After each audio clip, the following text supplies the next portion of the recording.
Hi, I'm Charmaine. Welcome to the Love of Self podcast, where we delve into the emotional aspects of finding love for self. Today's topic is mask.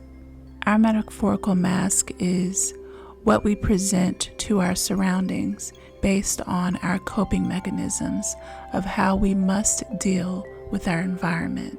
A lot of the times, it's a presentation to what we believe the manner of our behavior needs in our current circumstance.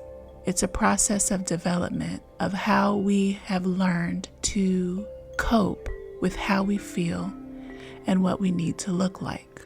Masking ourselves always appeals to someone else's ideals.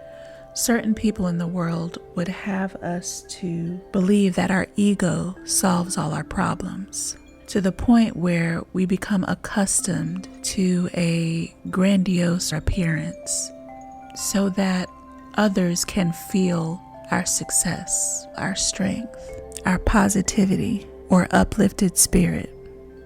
But that presentation that becomes a necessity in the world is so easy to help us disconnect from ourselves, our self-development, and our truth, if we're not aware of it. There are some cases where our masks, our presentation, can be a sign of our disconnect to our own inner knowledge and knowing.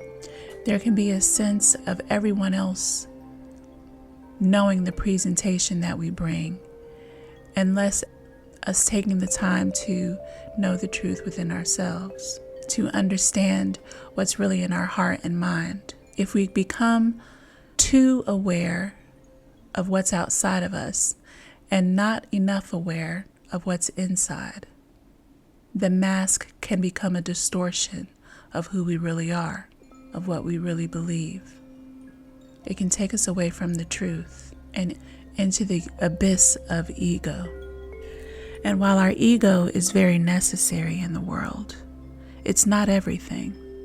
There are many parts to the psyche, and there is an important connection to our thinking, our emotions and feelings, and that coming together to bring out our actions and behavior.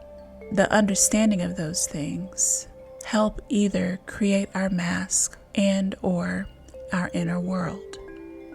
It helps us understand the importance of connections within ourselves and outside of ourselves, and what our behavior does within those connections. On both ends, there is a sense of control, of what we can control and what we can't control, within and without of ourselves, depending on the intensity of what our spirit creates, of what our internal consciousness creates, of what our mentality creates, and how all of the interactions that we deal with from childhood to adulthood, and all of those inner interactions that are compiled with how we developed mentally, emotionally, spiritually, and what all of those things creates a need for acceptance, and how everything connects to the mask that we wear to the world, how we show up in the world or don't, how we thrive in the world or sink, how we love in the world or feel left out. Nothing can show us who we are like we can. The point of discovering ourselves through the presentation that we present and what that's doing internally, and determining the signs of what's needed and what's not, and seeing how our reactions and interactions are a sign.